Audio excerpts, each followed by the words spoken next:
Hello YouTube, welcome back. എൻ്റെ പുതിയ വീട്ടിലേക്ക് എല്ലാവർക്കും സ്വാഗതം. ഞാനിപ്പോൾ ഉള്ളത് അബുദാബി മുസഫയിലാണ്. എൻ്റെ വണ്ടിക്കൊരു പണി കിട്ടി. മെയിൻ്റനൻസ് പ്രോബ്ലം വന്ന്. അപ്പോൾ ആ പ്രോബ്ലം എന്താണെന്ന് പറയുന്നത് അത് നിങ്ങൾക്ക് വരാതിരിക്കാനുള്ളതൊക്കെയുള്ള കണ്ടൻ്റായിട്ടുള്ളൊരു വീഡിയോ ആണ്. ദയവായി നിങ്ങളിത് ക്ഷമിച്ചിരുന്ന് കാണുക. എസ്പെഷ്യലി ഇപ്പോൾ ഇവിടെ temperature almost 35 to 40 degree Celsius ആയി. അപ്പോൾ നിങ്ങളുടെ വണ്ടിക്കും ഇതേപോലെ പഴയ വണ്ടിയാണെങ്കിൽ കിട്ടാൻ സാധ്യതയുള്ള കുറച്ച് പണികളാണ്. അപ്പോൾ അത് വരാതിരിക്കാനുള്ള കുറച്ച് സ്റ്റെപ്സൊക്കെ പറയുന്നൊരു വീഡിയോ ആണ്. ദയവ് ചെയ്ത് നിങ്ങൾ ഈ സമയത്ത് നിങ്ങളുടെ കയ്യിലൊരു പഴയ വണ്ടിയുണ്ട്, അതേപോലെ നിങ്ങൾ പുതിയ ഡ്രൈവേഴ്സാണ്, യു എയിൽ ആദ്യമായിട്ടുള്ള ആൾക്കാരൊക്കെയാണ്, പക്ഷേ എന്താ പറയുക ഷെയ്ഖ് സൈദ് റോഡ് പോലത്തെ സ്ഥലങ്ങളിലൊക്കെ നിങ്ങൾ ഓടിച്ചിട്ടൊക്കെ പരിചയമായി വരുന്ന ടൈമുള്ള ആളൊക്കെ ആണെങ്കിൽ എന്തായാലും നിങ്ങൾ ഓടിക്കാൻ പോകുന്ന വണ്ടി ഇതേപോലത്തെ പഴയതാണെങ്കിൽ ഏതെങ്കിലും ഒരു വർക്ക്ഷോപ്പ് കൊണ്ടുപോയിട്ട് മൊത്തം ഒന്ന് ചെക്ക് ചെയ്യാം. വണ്ടിയിൽ ഞാൻ കോൺഫിഡൻ്റ് ആയിരുന്നു, വേറെ കുഴപ്പങ്ങളൊന്നുമില്ല. അങ്ങനെയുള്ള ഒരു വണ്ടി ആയതുകൊണ്ടാണ് ഞാൻ ദുബായി പോകാൻ എടുക്കുമായിരുന്നു. ഫാമിലിയായിട്ട് ദുബായിലേക്ക് പോകുന്ന സമയത്ത് വണ്ടി ഓവർ ഹീറ്റായി. നിങ്ങൾക്കറിയാം 140-160 സ്പീഡിലൊക്കെ പോകുന്ന റോഡിൽ പെട്ടെന്ന് വണ്ടി ഓവർ ഹീറ്റായി, ടെമ്പറേച്ചർ ഗേജിൽ ഓവർ ഹീറ്റൊക്കെ കാണിച്ച് അല്ലെങ്കിൽ വാണിംഗ് ഒക്കെ കാണിച്ച് കഴിഞ്ഞാൽ പിന്നെ നമ്മൾ പാനിക്കായി പോകും. എങ്ങനെയെങ്കിലും വണ്ടി സൈഡാക്കുക. അത് മിഡിൽ ഓഫ് ദ റോഡ് എവിടെയും ഒരു ലൊക്കേഷൻ പോലും കറക്റ്റ് പറയാൻ പറ്റാത്ത ലാൻഡ്മാർക്കൊന്നും ഇല്ലാത്ത സ്ഥലത്താണ് വണ്ടി സൈഡാക്കിയതിന് ശേഷം തുറന്നു നോക്കുമ്പോൾ വണ്ടിയിൽ നിന്ന് ഓവർ ഹീറ്റിൻ്റെ വാണിംഗ് ഓൾറെഡി ടെമ്പറേച്ചറിൽ കണ്ടിരുന്നു. റേഡിയേറ്ററിലെ വെള്ളം തീർന്നിട്ടുണ്ടായിരുന്നു. കൂളൻ്റ് ലെവലിൽ ചെക്ക് ചെയ്തപ്പോൾ താഴത്തെ ഒരു ഹോസ് ബ്രേക്ക് ആയിട്ട് ചൂടുകൊണ്ടായിരിക്കും, അല്ലെങ്കിൽ എഞ്ചിൻ ചൂടാകാൻ കാരണം ചിലപ്പോൾ ഈ ഹോസ് പൊട്ടിയിട്ട് ഫ്ലൂയിഡ് ലീക്ക് ആയതുകൊണ്ടായിരിക്കും. അപ്പോൾ മൊത്തം ഫ്ലൂയിഡും അങ്ങ് ലീക്കായി. എനിക്ക് ആകെ പേടിയായിരുന്നു, ഇത്രയും സ്പീഡിൽ പോകുന്ന വണ്ടിയിൽ ഏതെങ്കിലും വന്ന് പുറകെ നിന്ന് അടിച്ചാലൊന്ന്. സോ എങ്ങനെയല്ലോ വണ്ടി സൈഡാക്കിയത്. ആ സൈഡാക്കാൻ വേണ്ടി ഒരു മിനിറ്റോളം എടുത്ത് ഈ ടെമ്പറേച്ചർ വാണിംഗ് വന്നതിന് ശേഷം അതുകൊണ്ട് തന്നെ എഞ്ചിന് കുറച്ച് ചൂടായി. അപ്പം തന്നെ പെട്ടെന്ന് സ്റ്റോപ്പ് ചെയ്യാനുള്ള ഒരു സാഹചര്യം ഉണ്ടായില്ല എന്ന് ഞാൻ പറഞ്ഞു വരുന്നു. പിന്നെ എഞ്ചിൻ ഓവർ ഹീറ്റായി, കുക്കഡ് എന്നൊക്കെ പറയില്ല, അങ്ങനെയായി. ഹെഡ് ഗാസ്കറ്റ് പോയി എന്ന് തോന്നുന്നു. പിന്നെ അതുകൂടാതെ പിസ്റ്റൺ പിടിച്ച അവസ്ഥയായി. സോ നമ്മൾ ആ സമയത്ത് ഈ പാനിക്കാകുന്ന സമയത്ത്, അന്ന് രാത്രിയായിരുന്നു, ആ സമയത്ത് ഏകദേശം ഒരു 11 മണിയായ സമയത്തായതുകൊണ്ട് തന്നെ ഈ പെട്ടെന്ന് റിക്കവറിക്കാരനൊന്നും കിട്ടിയതുമില്ല. ഓൾമോസ്റ്റ് ഒരു അരമണിക്കൂറോളം ഞാൻ ആ ഷെയ്ഖ് സൈദ് റോഡിന്റെ സൈഡിൽ ഫാമിലിയായിട്ട് നിന്ന് പിന്നെ ഒരു ടാക്സി കിട്ടിയിട്ട് ഫാമിലിനെ ഫസ്റ്റ് വീട്ടിലേക്ക് അയച്ച് തിരിച്ചിട്ട് അതിനൊരു 10-300 ദിനം ടാക്സിക്ക് ചിലവായി. ഈ പൈസയൊക്കെ പറയുന്നത് എന്താ, ഈ പൈസ കണക്ക് പറയുന്നതെന്ന് വിചാരിക്കുന്നത്, പൈസ കണക്ക് പറയുന്നതിനുള്ള കാരണമുണ്ട്. അപ്പോൾ അത് കഴിഞ്ഞ് പിന്നെ അടുത്തൊരു സിറ്റുവേഷനിൽ ഞാൻ വണ്ടി റിക്കവറി വാൻ എടുത്ത് പക്ഷേ അതും വേറൊരു പാനിക് സിറ്റുവേഷനാണ്. കാരണം വെച്ചാൽ ഒരു വർക്ക്ഷോപ്പുകാരും ഫോൺ എടുക്കില്ല, ഈ വണ്ടി എവിടെയും കൊണ്ടുവരണ്ടേ, ഇത് നാളെ ഉരുട്ടിക്കൊണ്ടുപോകാനും പറ്റൂല. അപ്പോൾ അങ്ങനെ ഞാൻ വണ്ടി ഒരു വർക്ക്ഷോപ്പുകാരനെ വിളിച്ചു വെച്ച് പറയുവാൻ ഇന്നിപ്പോൾ രാത്രി ഒന്നും നടക്കില്ല, നാളെ രാവിലെ വന്നു. എന്തോ ഒരു ഭാഗ്യത്തിന് ഞാൻ ദിവസം പോകുന്നൊരു വർക്ക്ഷോപ്പ് ആയതുകൊണ്ട് അവർ ഫോൺ എടുത്ത്. സോ ഇങ്ങനെ ഒരു വർക്ക്ഷോപ്പുകാരനുമായിട്ടൊരു കോൺടാക്ട് ഉണ്ടാക്കുന്നത് നല്ലതായിരിക്കും ഇതേപോലത്തെ പഴയ വണ്ടിയാണെങ്കിൽ. അതിനുശേഷം വണ്ടി ദുബായിൽ ഒരു പാർക്കിംഗ് കൊണ്ടിട്ട് അതിനുശേഷം ഞാൻ എൻ്റെ ഫ്രണ്ടിൻ്റെ റൂം പോയി കിടന്നുറങ്ങുകയൊക്കെ ചെയ്ത് ഫാമിലിനെ എൻ്റെ വീട്ടിലേക്ക് അബുദാബിയിലേക്ക് അയച്ച്. അത് കഴിഞ്ഞിട്ട് വേറെ ദിവസമാണ് ഞാൻ വണ്ടി ഒരു റിക്കവറി വാനിലെടുത്ത് ദുബായ് വരെ എത്തിച്ചത്. അപ്പോൾ ഇത്രയും മെനക്കെടായി. ആ റിക്കവറിക്ക് 500 ദിനം കൊടുക്കേണ്ടി വന്ന്, ടാക്സിക്ക് ഫാമിലി പോകാൻ വേണ്ടിയിട്ട് 300-800 ദിനോളം ചിലവായി.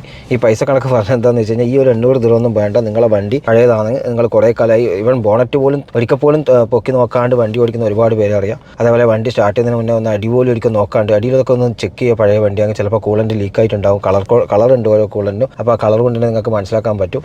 അതേപോലെ എക്സോസിൻ്റെ കണ്ടീഷൻ നോക്കുക, ഓയിൽ ലെവൽ ഒന്ന് ഇടയ്ക്കൊന്ന് ചെക്ക് ചെയ്യുക. ഓയിൽ ലെവൽ ചെക്ക് ചെയ്യുമ്പോൾ അതിൻ്റെ കൂടെ ഓയിലിൻ്റെ കണ്ടീഷൻ കൂടി നോക്കുക. ജസ്റ്റ് ഓയിൽ ഉണ്ടോ എന്ന് നോക്കൽ മാത്രമല്ല, ഇതിപ്പം ഇങ്ങനെയുള്ള സിറ്റുവേഷനിൽ ഓയിൽ മിൽക്കി ആവും, അപ്പോൾ അങ്ങനെ ഉണ്ടോ എന്ന് നോക്കുക. അതുകൂടാതെ കൂളൻ്റിൻ്റെ ഈ റേഡിയേറ്ററിൻ്റെ ഫാന്, അതുകൂടാതെ coolant level sensors, low level sensor, അങ്ങനത്തെ കാര്യങ്ങൾ ഒക്കെ ഒന്ന് ചെക്ക് ചെയ്യാം. ലെവൽ കൂടുതലാണെങ്കിലും പ്രശ്നമാണ്, പിന്നെ കൂളൻ ലെവൽ കുറവാണെങ്കിലും പ്രശ്നമാണ്. അപ്പോൾ അതൊന്ന് മോണിറ്റർ ചെയ്യാൻ ശ്രമിക്കുക കഴിയുന്നതും. പ്രത്യേകിച്ചിട്ട് ഈ ഗൾഫിലൊക്കെ ഉള്ള ആൾക്കാർ നാട്ടിൽ ഒരു മാസമൊക്കെ പോയി തിരിച്ചു വരുമ്പോൾ വണ്ടി വെയിലത്തൊക്കെ കിടക്കുന്നതായിരിക്കും കുറേ കാലം. അപ്പോൾ കഴിയുന്നത് ഇതൊന്ന് ചെക്ക് ചെയ്യാൻ നോക്കുക ഡയറക്റ്റ് സ്റ്റാർട്ട് ചെയ്യുന്നതിന് മുന്നേ. പിന്നെ താഴെ ലീക്ക് ഉണ്ടോ എന്ന് നോക്കുക. പക്ഷേ എല്ലാ ലീക്കും പുറത്ത് കാണിക്കില്ല, ചിലത് എഞ്ചിനുമായിട്ട് മിക്സ് ചെയ്തിട്ട് കൂളൻ്റ് മിക്സ് ആകുന്ന സിറ്റുവേഷൻ ഉണ്ട്. അതുകൊണ്ട് ഓയിൽ ലെവലിൻ്റെ കണ്ടീഷൻ നോക്കുക, മിൽക്കിയാണോ, അങ്ങനെയുള്ള കാര്യങ്ങൾ. ഇതിപ്പം കൂളൻ്റായിട്ട് മിക്സ് ചെയ്യുന്നതെങ്കിൽ കളറൊക്കെ മാറി ഒരു പാല് പോലെ ആവും. പിന്നെ അടുത്ത വരാൻ സാധ്യതയുള്ളതെന്ന് വെച്ച് കഴിഞ്ഞാൽ കൂളൻ ടെമ്പറേച്ചർ സെൻസർ, അതൊക്കെ 20 ദിനത്തിനൊക്കെ കിട്ടുന്ന കാര്യമാണ്. അതൊക്കെ മാറ്റിയാൽ ചിലപ്പോൾ നിങ്ങളുടെ വണ്ടീൻ്റെ എഞ്ചിന് കുറേ കാലം ലാസ്റ്റ് ചെയ്യും. ഇതേപോലെ വലിയൊരു ബാധിച്ച ചിലവുകളില്ല. പിന്നെ വരാൻ സാധ്യതയുള്ളതെന്ന് വെച്ചാൽ തെർമോസ്റ്റാറ്റ് വാൾവ് അല്ലെങ്കിൽ സ്വിച്ച്, അത് മാറ്റാനും ഇതേപോലെ 140-150 ദിർഹംസ് പ്ലസ് ലേബർ ചാർജ് ഉണ്ടാവുള്ളൂ. ചില വണ്ടീൻ്റെയൊക്കെ കുറച്ച് സാധനങ്ങളൊക്കെ ഊരിയതിന് ശേഷം മാത്രമേ തെർമോസ്റ്റാറ്റിലുള്ള ആക്സസ് ഉണ്ടാവുള്ളൂ. എന്നാലും കുറേ കാലമായിട്ട് മെയിൻ്റനൻസ് ഇല്ലാത്ത വണ്ടിയാണെങ്കിൽ ചെയ്യുക. എൻ്റെ അനുഭവം നിങ്ങൾ മനസ്സിൽ വെക്കുക. പിന്നെ എയർ പോക്കറ്റ് ഉണ്ടാവും ചിലപ്പോൾ കൂളൻ സിസ്റ്റത്തിൽ, അങ്ങനെ ഉണ്ടാകാൻ സാധ്യതയുണ്ട്. റേഡിയേറ്റർ ഫാൻ വർക്ക് ചെയ്യുന്നില്ലെങ്കിൽ അത് ചില വണ്ടീൻ്റെ സ്റ്റാർട്ട് ചെയ്തുകൊണ്ട് വർക്കാവില്ല. മോസ്റ്റ്ലി സ്റ്റാർട്ട് ചെയ്തുകൊണ്ട് വർക്കാവില്ല. കുറച്ച് സമയം വെയിറ്റ് ചെയ്യണം, എന്നിട്ട് ഫാൻ വർക്ക് ചെയ്യുന്നത് നോക്കുക. എഞ്ചിൻ ഹീറ്റ് ആയാലും മാത്രമേ ഫാൻ വർക്ക് ചെയ്യുള്ളൂ. കണ്ടീഷൻ ഓഫ് ദ മോട്ടർ, ഈ ഫാനിൻ്റെ അത് ശ്രദ്ധിക്കുക. അത് ചിലപ്പോൾ പഴയ ഫാനൊക്കെ ആണെങ്കിൽ മോട്ടറൊക്കെ പോയിട്ടുണ്ടാവും, ചിലപ്പോൾ അത് കാരണം പ്രോബ്ലം ആവാം.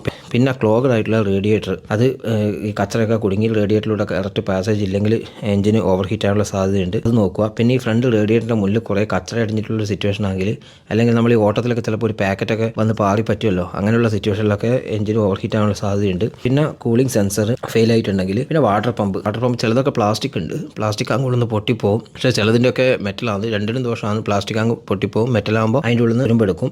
അപ്പോൾ അതൊരു പ്രോബ്ലം. പിന്നെ ഏറ്റവും വലിയൊരു കാര്യം ഹോസസിൻ്റെ കണ്ടീഷൻ. അതൊന്ന് ഹോസൊന്ന് നമ്മളെ മാങ്ങയൊക്കെ ഞെക്കി നോക്കുന്ന പോലെ ഒന്ന് ഞെക്കി നോക്കുക. എന്നിട്ട് പെട്ടെന്ന് ഞെങ്ങുന്നുണ്ടെങ്കിൽ അത് ഓക്കെയാണ്. അല്ല കുറച്ചൊരു ഹാർഡാണ്, ബ്രിട്ടിലായിട്ടുള്ളതാണെങ്കിൽ കഴിയുന്നത് ആ ഹോസ് മാറ്റുക. അത് പൊട്ടാൻ സാധ്യതയുണ്ട്, അത് ഏജിലായതുകൊണ്ടാണ്. അങ്ങനെ ലൂസ് ബെൽറ്റ് ഉണ്ടെങ്കിൽ അത് നമ്മളെ വാട്ടർ പമ്പിനെ കറക്കുന്നതാണെങ്കിൽ, ചിലതിനൊക്കെ വാട്ടർ പമ്പ് കറക്കുന്നത് ലൂസ് ബെൽറ്റ് ആണെങ്കിൽ, അത് ലൂസ് ആണെങ്കിൽ ചിലപ്പോൾ കറക്റ്റായിട്ടുള്ള പ്രവർത്തനം ഉണ്ടാവില്ല. പിന്നെ നമ്മൾ വണ്ടി യൂസ് ചെയ്യുന്ന രീതി അതുകൂടി ഒന്ന് കണക്കിലാക്കണം. അതും കൂടി നമ്മളെ വണ്ടീൻ്റെ എഞ്ചിൻ ഓവർ ഹീറ്റ് ആകാനുള്ള കാരണങ്ങളിലൊന്നാണ്. വളരെ റെക്ലെസ് ആയിട്ടുള്ള ഡ്രൈവിംഗ് ഒക്കെ ആണെങ്കിൽ എഞ്ചിൻ ഓവർ ഹീറ്റ് ആകാനുള്ള സാധ്യതയുണ്ട്. ആർക്കും അധികം അറിയാത്ത, അധികം ശ്രദ്ധിക്കപ്പെടാത്ത ഒരു കാര്യം കൂടിയുണ്ട് നിങ്ങളെ വണ്ടി എഞ്ചിൻ ഓവർ ഹീറ്റ് ആകാനുള്ള ഒരു കാരണത്തിൽ ഒന്നായിട്ടുള്ളത്. അത് നമ്മളെ റേഡിയേറ്റർ ക്യാപ്പ് എന്ന് പറയുന്നതാണ്. അത് പ്രഷർ റിലീസ് വാൾവ് അല്ലെങ്കിൽ പ്രഷർ റെഗുലേറ്റർ വാൾവ് എന്നൊക്കെയാണ് അറിയപ്പെടുന്നത്. ഈ റേഡിയേറ്ററിൻ്റെ ക്യാപ്പ് അതിനകത്തൊരു സ്പ്രിംഗ് ലോഡ് പോലെ ഒരു ചെറിയൊരു സ്പ്രിംഗ് മെക്കാനിസം പോലെ ഉണ്ട് ഇതിനകത്ത്. അതിങ്ങനെ കൂളൻ്റ് ഓവർഫ്ലോ വാൾവിലേക്ക് കൂളൻ്റ് ഇങ്ങനെ കടത്തി വിടുന്നൊരു സിസ്റ്റം, ഒരു മെക്കാനിസം ആണത്. അപ്പോൾ ആ റേഡിയേറ്റർ ക്യാപ്പിൻ്റെ ഈ സ്പ്രിംഗ് ഒക്കെ പൊട്ടിയിട്ടുണ്ടെങ്കിൽ, അല്ലെങ്കിൽ അതിങ്ങനെ സ്റ്റോപ്പായി കിടക്കുന്നുണ്ടെങ്കിൽ, അത് സ്റ്റക്കായി കിടക്കുന്നുണ്ടെങ്കിലൊക്കെ വണ്ടിയിൽ ഓവർ ഹീറ്റ് ഉണ്ടാകാനുള്ള സാധ്യതയുണ്ട്. അപ്പോൾ അതൊന്ന് ഇടയ്ക്കൊന്ന് ശ്രദ്ധിക്കുക. ഇനി ലാസ്റ്റ് ആയിട്ട് ഞാൻ ഒരു എന്താ പറയുക വിട്ടഭാഗം പൂരിപ്പിക്കുന്ന പോലെ ഒന്നും കൂടി പറയാമെന്ന്. ഇങ്ങനെ ഇൻ കേസ് ഒരു വണ്ടി ഓവർ ഹീറ്റ് ആയാൽ വണ്ടി എത്രയും പെട്ടെന്ന് ഏതും കൂടി സൈഡിലേക്ക് മാറ്റി നിർത്തിയിട്ട് മുടി വൈദ്യൻ രോഗിനെ കൊല്ലുന്ന പറഞ്ഞാൽ നിങ്ങളൊന്നും ചെയ്യാണ്ട് നിൽക്കുക. AC ഓഫ് ആക്കിയിട്ട് ബ്ലോവറിൽ ഇടുക, ഹീറ്ററിൽ ഇട്ടിട്ട് ഫാൻ ഇട്ട് കഴിഞ്ഞാൽ കുറേ ചൂട് ഡെസിപ്പിറ്റേറ്റ് ചെയ്യും. അതല്ലാണ്ട് വേറെ ഒന്നും നിങ്ങൾ ചെയ്യാനില്ല. കഴിയുന്നതും അരമണിക്കൂർ വെയിറ്റ് ചെയ്യാണ്ടെന്നും എഞ്ചിനിൽ വെള്ളമൊന്നും ഒഴിക്കാൻ പോകരുത്. എഞ്ചിന് ചൂടായ സമയത്ത് വെള്ളം ഒഴിച്ച് കഴിഞ്ഞാൽ അത് ഓപ്പോസിറ്റ് ആയിട്ടുള്ള റിസൾട്ടാണ് കിട്ടുക. കൂളൻ്റൊക്കെ 10 to 20 രൂപയേ ഉള്ളൂ. അതേപോലെ ചില കൂളൻ്റിൽ മാത്രമേ വെള്ളം ആഡ് ചെയ്യാൻ പറ്റുള്ളൂ. ആ വെള്ളം ആഡ് ചെയ്യാൻ പറ്റുന്ന എഡിറ്റീവ് വേറെ എന്തെങ്കിലും ഈ വെള്ളം ആഡ് ചെയ്തിട്ട് നശിച്ചു പോകുന്ന തരത്തിലുള്ള കൂളൻ്റൊക്കെ ആണെങ്കിൽ അത് ചെയ്യരുത്. ഏത് കൂളൻ്റാണ് ഇപ്പോൾ നിസാൻ, അങ്ങനെ നിസാനിന് കളർ കോഡ് ഉണ്ട്. ആ കളർ കോഡിനുള്ള കൂളൻ്റ് ടൊയോട്ടൻ്റെ കൂളൻ്റ് തന്നെ വാങ്ങിച്ചു വെക്കുക. ഒരു എക്സ്ട്രാ ഒക്കെ വാങ്ങിച്ചിട്ട് വണ്ടിയിൽ വെക്കുന്നത് നല്ലൊരു ഐഡിയ ആയിരിക്കും. ഈ ഒരു സമയത്ത് നിങ്ങൾക്ക് ഇതേപോലെ 10-100 രൂപ ലാഭിക്കാൻ പറ്റും. ഇതൊക്കെ വർക്ക്ഷോപ്പിൽ കൊണ്ടുപോയി ചെക്ക് ചെയ്യിക്കുന്നതും ഒരു ഇതായിരിക്കും. ഒരു വൈകുന്നേരം കൊണ്ടുപോയിട്ട് 2-3 മണിക്കൂർ ഇങ്ങനെ സ്പെൻഡ് ചെയ്ത് കഴിഞ്ഞാൽ എനിക്ക് പറ്റിയതുപോലെ നിങ്ങൾക്ക് സംഭവിക്കില്ല. അതാണ് എൻ്റെ ഒരു എക്സ്പീരിയൻസ്. എനിക്ക് വന്നതുപോലെ നിങ്ങൾക്ക് ആയിരിക്കും വരാതിരിക്കട്ടെ. ആ ദിവസം എനിക്ക് അനുഭവിച്ച ടെൻഷനും അതേപോലെ പൈസേൻ്റെ എന്ന് പറയാൻ കാരണം വെച്ചാൽ 3500 ദിർഹം ഇപ്പോൾ എഞ്ചിന് മാറ്റാൻ പോകണം. അതേ സ്ഥാനത്ത് എഞ്ചിന് ഓവറോൾ ചെയ്യാൻ 2000 ദിർഹത്തിലാവും എന്ന് പറഞ്ഞു. ഇത് ഏത് ചൂസ് ചെയ്യണം എന്നുള്ളൊരു ഡിസിഷനിലൊക്കെ വരുന്ന വിധത്തിലുള്ള സിറ്റുവേഷൻ നിങ്ങൾക്ക് വേണ്ട. ഞാനിപ്പോൾ എൻ്റെ എഞ്ചിൻ്റെ കാര്യത്തിൽ ഞാൻ ഓവറോൾ ചെയ്യാനാണ് പറഞ്ഞത്, വേറെ ഒന്നും കൊണ്ടല്ല. ഇനിയിപ്പോൾ അവർ പറഞ്ഞു വെച്ചാൽ ഒരു യൂസ്ഡ് എഞ്ചിനെ കിട്ടുള്ളൂ. ഒരു 3000-3500 ദിർഹം റേഞ്ച് ആവും. പ്ലസ് അതിന് ഫിറ്റിംഗ് ചാർജ് ഒക്കെ ആയിട്ട് 1000 ദിർഹം. അപ്പോൾ 4500 ദിർഹമായി. അപ്പോൾ ഞാൻ ഉദ്ദേശിക്കുന്നത് വെച്ച് കഴിഞ്ഞാൽ ഏതായാലും ഈ എഞ്ചിനെ കുറിച്ച് എനിക്ക് നല്ലോണം അറിയാം. വേറെ കുഴപ്പങ്ങളൊന്നുമില്ല. ഈ ഒരു ഹീറ്റിംഗ് മാത്രമേ ഉള്ളൂ. മാക്സിമം ഹെഡ് ഗാസ്കറ്റ് പോയിട്ടുണ്ടാവും. പിന്നെ വാട്ടർ പമ്പ് കാര്യങ്ങളൊക്കെ ചെക്ക് ചെയ്യുക. അതൊക്കെ എന്താണെന്നുള്ളത് ഭാവിയിൽ അടുത്തൊരു വീഡിയോയിൽ ഞാൻ ചെയ്യാം, ഒക്കെ സംഭവിച്ചതെന്ന് കാണിക്കുന്നത്. അപ്പോൾ അതൊക്കെയാണ് ഉള്ളൂ എന്നാണ് ഞാൻ വിചാരിക്കുന്നത്. അപ്പോൾ എഞ്ചിന് റിമൂവ് ചെയ്യാനും ഇതാകാനും എങ്ങനെയായാലും 1000 ദിർഹമാവും. അതിൻ്റെ കൂടെ നമ്മൾ കൂളൻ്റ്, ഓയിൽ കാര്യങ്ങളൊക്കെ വാങ്ങിച്ചു കൊടുക്കാനുള്ള പൈസയും അത് പ്ലസ് ഓവറോളൊക്കെ ആകുമ്പം എനിക്ക് ലാഭമായിരിക്കുന്ന വിചാരിക്കുന്നത്. Better than removing and replacing the engine. അപ്പോൾ അതൊക്കെ കൂടി ഒരു 4000-4500 ദിർഹത്തിന് ചിലവാണ്. അപ്പോൾ അത് നിങ്ങൾക്ക് വരാതിരിക്കട്ടെ. അതിനുവേണ്ടി നിങ്ങൾ ചെയ്യേണ്ട ഒന്നുമില്ല. ഒരു 500 ദിർഹം ചിലവാക്കിയിട്ട് എല്ലാ കാര്യങ്ങളും ചെക്ക് ചെയ്യുന്നതായിരിക്കും. വാട്ടർ പമ്പ് എന്ന് പറഞ്ഞ സാധനം എങ്ങനെ വന്നു കഴിഞ്ഞാലും കുറേ കാലം കഴിഞ്ഞാൽ തുരുമ്പെടുക്കും.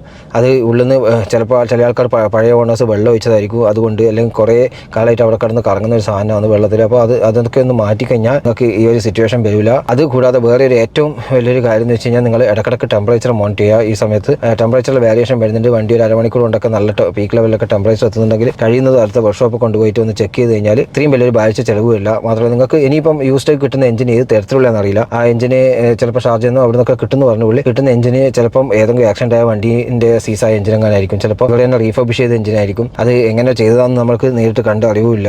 ചിലപ്പോൾ ഇതിനേക്കാളും കിലോമീറ്റർ ഓടിയതായിരിക്കും. അപ്പോൾ അതൊക്കെ ഒരു റിസ്ക് എടുക്കലാണ്. അങ്ങനത്തെ ഒരു റിസ്ക്കിലേക്കൊന്നും നിങ്ങൾ പോകേണ്ട. എനിക്കുണ്ടായ അനുഭവം ഉണ്ടാണ്ടാന്ന് വെച്ചിട്ടൊരു വീഡിയോ ചെയ്യുന്നതാണ്. ഇതിനെക്കൊണ്ട് എനിക്ക് വലിയ യൂസ് ഒന്നുമില്ല. ചെറിയൊരു ഇൻഫർമേഷൻ ഇങ്ങനെ ഷെയർ ചെയ്യുകയാണ്. ഡയറക്റ്റായിട്ട് ഉള്ള അനുഭവം തന്നെ ഷെയർ ചെയ്യുക. ഇങ്ങനെയുള്ളതിന് വേണ്ടി എൻ്റെ ചാനൽ ഉണ്ടാക്കി തന്നെ. പിന്നെ ഏറ്റവും ഒരു കാര്യം എന്ന് വെച്ചാൽ ഈ ഉച്ച സമയത്താണ് ഞാൻ ദുബായിൽ നിന്ന് അബുദാബിയിലേക്ക് റിക്കവറിയിൽ വന്നത്. 2-2.5 മണിക്കൂറത്തെ ഓട്ടോ ഉണ്ടായിരുന്നു. 140 കിലോമീറ്റർ സ്പീഡ് പോകുന്ന റോഡാണ്. പക്ഷേ ഈ വണ്ടിക്ക് 80 കിലോമീറ്ററിലേ പോകാൻ പറ്റുള്ളൂ. ഒന്ന് എത്രയും പെട്ടെന്ന് എത്തിയാൽ മതി എന്ന് വിചാരിച്ചിരുന്നു. സാധാരണ 1.25 മണിക്കൂർ 1.5 മണിക്കൂർ കൊണ്ട് ദുബായിൽ നിന്ന് അബുദാബി എത്തുന്നത്. ഞാൻ ആ വണ്ടിയിൽ ഏകദേശം 2-2.25 മണിക്കൂറോളം എടുത്ത് ഇവിടെ എത്താൻ വേണ്ടിയിട്ട് അത്രയും സമയം വണ്ടിയിൽ ഇരിക്കുന്ന ഒരു സാഹചര്യം ഒന്ന് ആലോചിച്ച് നോക്കിയാൽ. അതുകൂടാതെ നമുക്ക് എന്തെങ്കിലും ആവശ്യമുള്ളതൊക്കെ ആണെങ്കിൽ അതൊന്നും നടക്കൂല. പിന്നെ വേറൊരു കാര്യം എന്ന് വെച്ചാൽ ഈ വാന് റേറ്റ് ആണ്. ഇതിൻ്റെ ഗ്ലാസ് ഫ്ലാറ്റ് അല്ല. ഈ റിക്കവറി വാൻ്റെ ഒക്കെ ഈ സൂസു ആയാലും മിത്സുബിഷിൻ്റെ ഒക്കെ ഫ്യൂസോ പോലത്തെ വണ്ടിയൊക്കെയാണ്. അപ്പോൾ അതിലൊക്കെ ഗ്ലാസ് ഫ്രണ്ട് പ്ലെയിൻ ആയതുകൊണ്ട് ഉച്ചക്കുള്ള യാത്ര ആയതുകൊണ്ട് ഇതിൻ്റെ അകത്തേക്ക് നല്ല ചൂടടിച്ച് കയറുന്നുണ്ടായിരുന്നു ഉച്ച സമയത്ത് വെയിൽ. അപ്പോൾ AC ഒന്നും തണുക്കുന്നില്ല. ശരിക്കും എന്താ പറയുക, വളരെ ഒരു നല്ലൊരു അനുഭവം ഇല്ലാത്തൊരു യാത്രയായിരിക്കും. പിന്നെ അതിൻ്റെ അകത്ത് കിടന്നുറങ്ങാനൊന്നും പറ്റില്ല.